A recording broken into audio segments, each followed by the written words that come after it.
1985. Corpus Christi, Texas. Sweat. Extreme haircuts. Indestructible station wagons. Lisa Simpson. Fair is fair.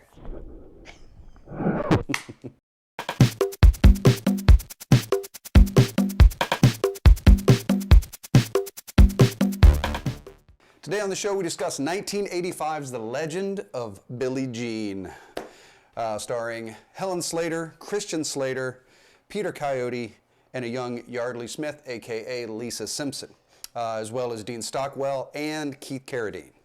All right, so we're going to talk about the soundtrack today, or lack of soundtrack, and we're going to go through the rad and the bad. The rad and the bad. Yeah. I said Keith Carradine. It's not Keith Carradine. It's not Keith Carradine. It's Keith Gordon. Sorry. It happens. Anyway, all aboard the Wayback Machine. Let's do it. Okay, so let's talk about the production.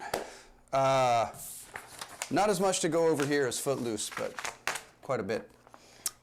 Filmed exclusively in Corpus Christi, Texas in 1985. Directed by Matthew Robbins, who did Dragon Slayer, Corvette Summer, and one of Lisa's favorites, Amazing Stories. Amazing Stories. I love Amazing Stories. That's right. Written by Mark Rosenthal, who wrote Superman 4, which is terrible. Star Trek 5, which is terrible. And the Beverly Hillbillies. Which is terrible. Which is terrible. Anyway. So, there we go. All of that, though, still, I love this movie. This is probably one of my favorite movies, and I feel like it's so underrated. Extremely underrated. Extremely underrated. You know, we have a lot to get in as far as what created this movie, why we think it works, why it probably didn't work. I think the other glaring issue here is we have to talk about, like you said, the lack of soundtrack. Yeah, okay, so as far as the soundtrack goes, it never had an actual release. Which is crazy. Crazy. It's crazy to me because it had Rebel Yell and Invincible. Yeah, Invincible literally listed as Billie Jean's theme. Yes. And I mean, both of those were huge hits. Massive and so the songs. fact that that didn't get a soundtrack, just having those two hits alone, was a little surprising. Plus the Divinals. Oh, yes, the This Divinals. This is pre-Touch Myself Divinals, but Divinals nonetheless. But still good. So there were some other songs on there that... When I think about you, I cut my hair. Something like that. So it had Closing In by Mark. Yeah, it doesn't matter. None of that matters. All that matters is one of Pat Benatar's biggest songs. Yeah. And freaking Rebel Yell is on this. Yeah, but it did never get an actual release. Never got a release. We looked for it. We did. Yeah. Nothing. Yeah. So even though it was relatively short, the soundtrack still had those two iconic songs. And rumor has it, well, it's not really a rumor, it's the truth. Pat Benatar loathes this movie. Yep. Despises this movie. Talks about it live. Talks about it live. Quite frequently, actually. Which is BS. Pat, I love you, and Neil, I love you, but this is a great song and it's a great movie.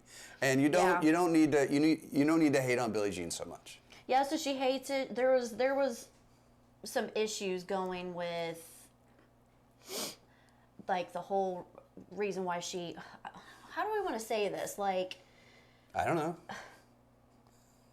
She just despises it because she doesn't like the movie. That's one of the big things. Which is crap. I'm sorry. I'm going to go on a limb and say that either she actually does like it or that she's never seen it. How can you not like this? Seriously. Yeah, I know. If you've not seen this movie, I'm going to say 10 more times probably before this video's up. If you have not seen this movie, go see this movie. Yeah. It is an excellent 80s summer girl power before girl power was a thing. Yep. Helen Slater's fantastic. You should see this. If you love the 80s, you should see this. I don't know if there are many movies that are more 80s than this movie. Oh, I know. This is a crazy, crazy 80s movie. Yeah. Well, she has gone on the record to say this is from one of the worst movies ever made. She's wrong. Quote. She's wrong. Pat, love you, you're wrong. You're wrong. Oh, little known fact, there is a song by Johnny Depp's old band, The Kids. The Kids. So, yes. But it's credited in the film as Bruce Whitkin and the Kids, but Johnny Depp has no. You won't see Johnny Depp's name attached. to any of Johnny that. got out of the kids 1984. So Yeah. just a year shy. Could have been on the. Yeah. Could have had his breakthrough on the soundtrack for Legend of Billie-Jean. Instead of that little horror movie he did. Okay, so let's talk about We've Got Issues.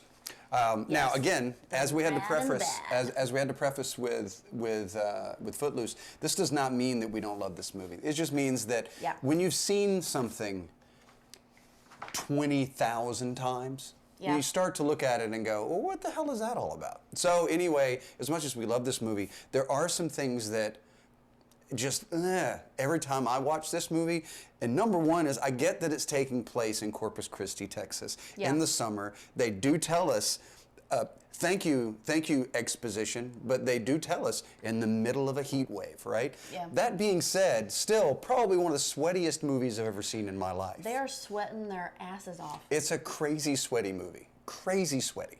Yeah, I'm like miserable watching it. I'm like, get me in the air conditioning. Watching this movie. The other thing is that I have to say it's probably the absolute best commercial for a Honda scooter that you will ever see.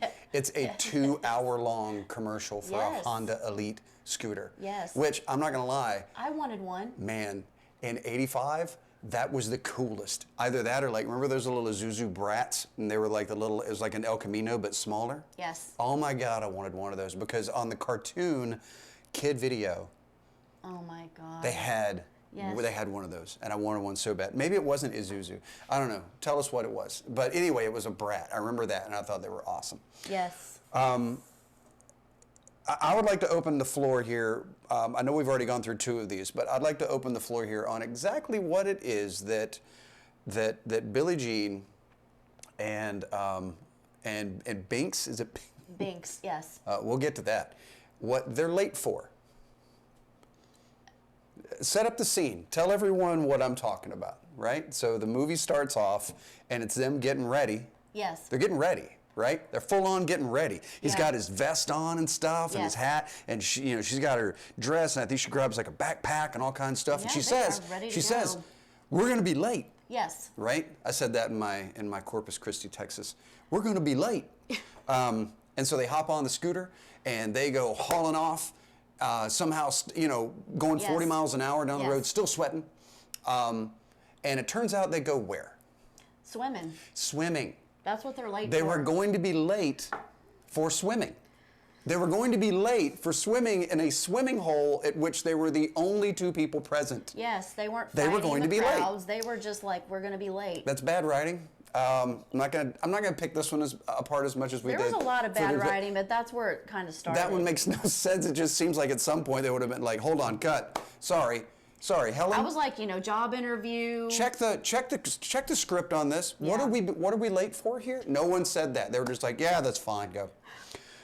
Swimming. So what do you got? What's your next issue? Okay, so we got worst or best character names. Oh my God, the names. The names in this movie are pretty bad. But at the same time, but they're pretty great. Look, let's just go over this. Let's go over this. Helen Slater's name. Billie-Jean. Billie-Jean. Well, that's awesome. That's pretty good. That's pretty good. I like that right? one. There are no Billie-Jeans. That was pretty good, with the exception of Michael Jackson's Billie-Jean. Yes. And who knows, that's probably where they got the name, because trying to just ride that. But then we've got Christian Slater, who is Binks. Binks, which apparently is short for Binksy, which they also call him. I don't even know what that would be short for. Binksington? Maybe. Maybe that was just a nickname. I don't know. If you examine the other names in this film, there's no way that's a nickname. Yep. Especially when you've got Putter. That to me is the worst. Yardley Smith's name. Putter, who is arguably the best character in this whole movie. Oh yeah. She is hilarious, and She's funny. There's some psychology to that we can break down with her connection with her mother and stuff. But, oh yeah, we've got stuff to talk about. Ophelia. Yes. Ophelia. I've never friend been to Ophelia. Corpus Christi, Texas, but who is naming all their children? Hubie. What is that short for? Hubie is to me the worst. Hubie. Maybe Hubert. Who freaking names their kid Hubert? Hubie's That's dad. bad. That is so bad. Yes. There's Yes. probably more. I think everybody else after that's probably got Everyone's pretty normal got names. pretty normal names, but those are pretty bad. And they all know each other. All the Yes. people with the worst names in Corpus Christi all know each other for some reason. Okay, this is just me being me. You're in the middle of a heat wave in Corpus Christi, Texas. You've been out swimming all day. Yeah. What's the first thing you want when you get back home? It's not milk. Big glass of milk. Again, who the hell is? Come on. I mean, Yeah. Milkshakes and milk and lots of milk products. I'm like, that's gross. yeah, middle of a heat wave, living in the trailer park, and I'm gonna get me a big glass of this milk. Not only that, and Yeah. I hate to gross anybody out. I've got a milk thing. I hate to gross anybody out, but when you watch the movie and Helen is drinking her glass of milk, it's not even a cold glass of milk. It's There's warm. no like beads of sweat or whatever. It's just He has a milk thing, as It's you just a can tell. glass of milk. That's disgusting. Okay, next big problem. I'm gonna let you take this one. Massive glaring plot hole right here. Why didn't they just call the cops? Why didn't they just call the cops? Yes. Movie would have been over in 25 minutes. Yes. And that's probably why they didn't call the cops. However, Yep. who gets their scooter stolen? Spoiler alert: they get the scooters stolen by Hubie, Hubie. and his cronies. Yes. There's a whole like scuffle that takes place. I won't give it away. It's gross, but so sweaty and milky. There's a whole thing with milk in this movie. Yeah. But yeah, if you'd have just called the cops, and there's a whole cop issue in this movie. The cops are like the dumbest cops known anywhere. Well, Peter I think. Coyote is. Yeah, Peter Coyote is. By like- his own admission in the film, his character literally says on paper in the script, really messed this one up. Yes, several times. Yeah, several times.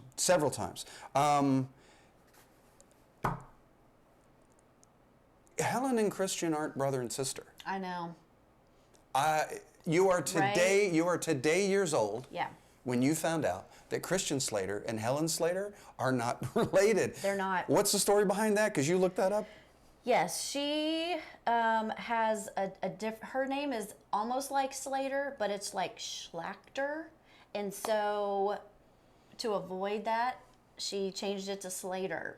Changed it to Slater. She changed it to Slater, but it was like Schlachter, Schlachter. And no one thought to address that in the 80s. No one thought to address that. They just No. they just let us think for 25, 30 years that Yeah. Helen Slater was Christian Slater's sister. I thought that was the case until I started researching this film. Yeah. I swear I thought they were brother and sister. Yeah. Okay. So let's get back to the cop issue. Okay.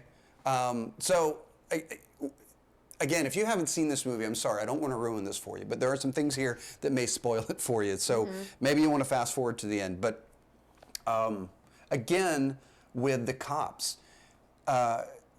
they ruin Binks's scooter. What's the total? What, $634? Something, some weird number. It's some No, weird number. it's some- Anyway, yeah. Jesus, we should have that. the scooter gets ruined, and she goes to Hubie's dad, who owns like the local crap souvenir Yep. beach place. Anyway, to get the money, they've got the estimate. Now, there's the thing. I don't call the cops, but I do go to a body shop and get a full estimate on my scooter. Yeah. He agrees to talk to her upstairs Yeah. so they can work something out.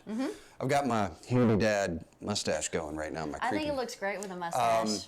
And gets upstairs. Anyway, attempts to force himself onto He's going to give her $50 at a time for sexual favors. layaway plan. Yeah. Layaway, Yeah. he Get says. it? He says layaway plan. Anyway, again, we don't call the cops. No.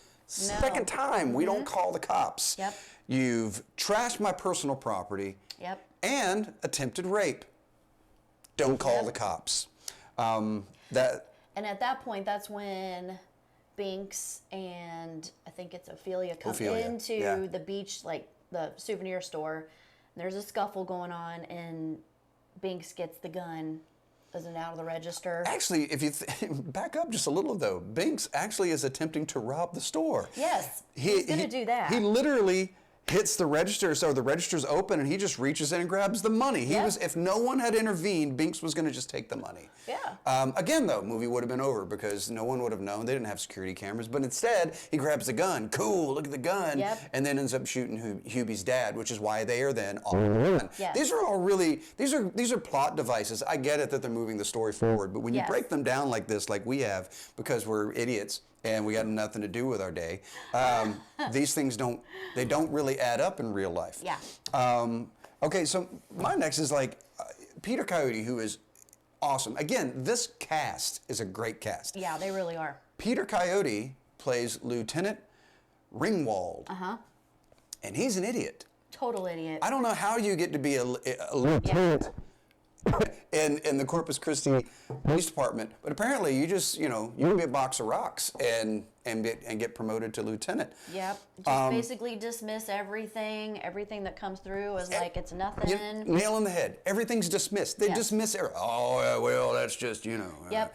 And really, the entire police department are a bunch of idiots. Yep. Every one of them. Watch this. If you've seen more than 2 episodes of Law and Order, watch this movie. And anytime there's a cop on the screen, all you're going to say to yourself is, no, that's not how that happens. It's hilarious. The cops are hilarious. How many times do they allow?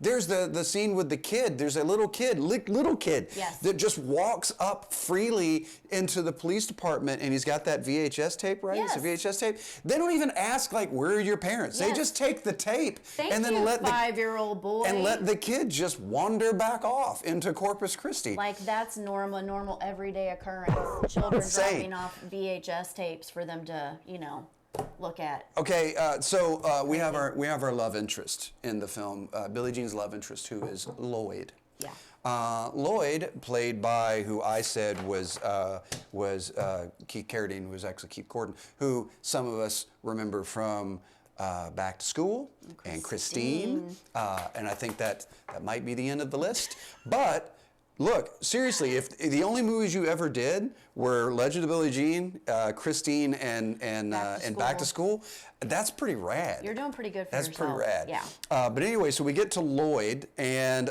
who Dean Stockwell, Quantum Leap. Dean Stockwell is his father, who turns out to be, he's running for office, right, or something, and he's like the attorney general or something like that. But they break into his house, right? And we're talking about Billie Jean, Binks, Ophelia, and Putter all break into this house, like looking for a place to squat. They find him in this very weird 80s movie way. I'm not going to give that away. It's awesome. However, not at all concerned that there are 4 strangers in his house eating all of his food.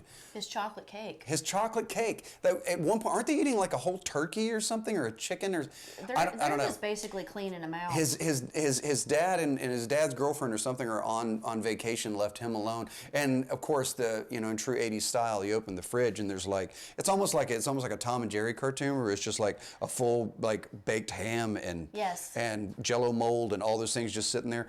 But yeah, not at all concerned that there are 4 weirdos in his house. Well, and he looked like a weirdo too. He was dressed up in a full-on costume, looked like an old man with video cameras and, monitors looking at everything. It wasn't a werewolf costume. Was it a werewolf or was it a? It looked like an old man werewolf. Okay, that's weird. Anyway, the whole thing was weird. Super cool, and he's got the slide that goes down from his window down to the pool, which makes no sense. Anyone who's ever gotten on a water slide, it was a nice break for them without water in it, and somehow there is water running from the window down to the pool. I don't care, whatever. But it doesn't make sense. Okay, Billie Jean has got serious haircutting skills. Very, she's very good with clippers. She cuts her own hair. This haircut? She does that herself. Yes. What is it? Like 4 minutes in the movie? Yes. She seriously, at the end of the movie, they showed it really well. Is that the place where he wants to go? Yeah. I guarantee you she opened up a Supercuts. Yes. Absolutely, Billie-Jean is totally the girl who owns the Supercuts. And she actually did shave her head for this role. Yeah, it looks good. We've talked about it. I know that you don't care for the haircut. I think it's awesome. I think it looks good on her. I think it's a great haircut, and then all the girls start cutting all their hair. Yes. And then did you notice though? It looks like all of those girls also cut their hair, because every single haircut after that you see with the girl, it's terrible. It is terrible. It is terrible. And you know they had the same stylist on set. Why didn't they cut everybody's hair cool? They didn't. It's awful. It is awful. Yeah. Let's see. Well, if we're going to talk about that, then we need to go ahead and say Putter ends up shaving her hair, but yeah. Yeah, Yeardly actually was like, "You're not cutting my hair." So she donned a wig for that. Yeardly has arguably the best lines in the whole movie. Oh my gosh, yes. When do I get my diaphragm? Yes. I mean, that is awesome. And she eats nothing but Kit Kats. Yes. So really, the movie is nothing but a commercial for Honda Elite scooters and Kit Kats. That's the entire movie. Yes. And for some reason, if I never understood the correlation between this obsession the movie has with the putt-putt mini golf. Oh, I say yeah, putt-putt. that's where they're hiding out. But they're there a lot, man. They a are. lot. Like instantly went there, and like everybody knows about it, but it's like abandoned or something. Yes. Anyway, so let me present this to you, Lieutenant Ringwald. You were looking for 4 fugitives and a possible kidnap victim. Yeah. They are driving a bright blue, huge 80s station wagon with, do I have it written down here? Yeah. On the side, massive graphics on the side. It says Breeze Haven in, Yeah. because that's the name of the, apparently, trailer park. I'm assuming that Ophelia's parents run the trailer park. Yeah, definitely. But how did you miss it? How did you miss that? And they make a point to show you that Ophelia can't drive to save her life. No. So how do you miss this car just weaving and swerving everywhere? Yes. With on the side of it? If that's what you're looking for, anyway. Yeah. I'm just saying. What do you got? What's the next one? Well, this kind of, what we have here kind of ties into, so like the scene where Billie-Jean rescues the little boy being abused by his father. Yeah. Okay, that's a weird one. There's no segue for that either. No, and it's like, so that's a heroic moment, but then it's directly followed by that ridiculous like car chase. So you have this really great heroic moment. You want to maybe think about that for a minute, and then it goes straight into that redneck truck thing. It's a honestly, it's a cool scene, Yeah. Again, if you weren't around in the 80s, like the whole thing with like, I don't mean to be a downer. It's literally, we have it referenced because it's a downer, but I don't mean to be a downer. But like all of a sudden there was all this awareness for like domestic abuse and child abuse and all this stuff in the 80s. Yes. It was cool that they like sort of found a way to shoehorn that into the movie. But it is a massive downer because you go from, I think the scene just before that, that's not they're not trying to steal the car. What's the scene just before that? Where they come and get her? Oh, she's buying a wig. I can't remember what it was. It doesn't matter. But the point is that we go from like this really light-hearted sequence to all of a sudden, again, the cops can't find her, but the 8-year-olds just like that. Yeah. Not even like, is that Billie-Jean? No, they were just like, Yes. you're Billie-Jean, come help There's us. like a whole like 50 children. Yeah. Just all walking down the street like, help us. So she goes, helps the little boy, and that's great. So we're now seeing her in like a very powerful girl. Yeah, power. and it's great. It's a great story. It's just, Yeah. again, the pacing of the film at that point, it's just such an abrupt change to that. So I think it's a great scene. It's just kind of weird the way they just like stick it in there like that. It's kind of odd. They shoehorn that in, and then they go directly to that truck. Because now everyone's looking for her, and there's a bounty on her head. Texas stereotype of the massive truck, like monster truck type thing, and the dumb redneck. But what I will say, what redeems that scene is that we get Carolyn Williams, who Texas Chainsaw Massacre 2, Stretch. Yeah. Yeah, so we get Carolyn Williams. She just kind of pops up in there for a second, so that's super cool. Let's see. Lloyd's a bit of a douche. Yeah. Yes. Hate to say that, about Christine and Back to School, but he's a bit of a douche in this movie. Yes. He really just wants, you know what? He's got a little bit of an Ariel to him. Yes, he does. He really just wants to do this whole thing with Billie-Jean. Like stick it to his dad. To stick it to his dad. Yep. And Billie-Jean has a little bit of a Ren moment where she's just like, whoa, you know what? Like this is, This is my fight. Yeah, this is my fight. Yeah. Fair is fair. And then, okay, so again, we don't have as much as we did with Footloose, but That's okay. so we're getting. Yeah. When you get to the end of this movie, I think, look, it's a white knuckle thrill ride. I'm not going to deny that. But what I will say is that when you do get to the end of the movie, you probably don't realize until you see it a few times. Good luck with that. But nothing happens. Nothing. Again, like Footloose. Nothing actually happens. There's no resolution. With the exception of, in this case, not only does nothing get truly resolved, it all just goes away. Yeah. They're wanted for kidnapping, federal kidnapping charges. Her brother Binks shot shot a someone. guy. Yeah. Shot a guy. They went on Kidnapping. They went on a massive crime spree of Yes. stealing from all kinds of stores. They did leave IOUs though, but still. And then you get to the end of the movie, and they shoot Christian Slater. Spoiler: they shoot Christian Slater, Binks, in the shoulder. Everybody gets shot in the shoulder in Corpus Christi. Yes.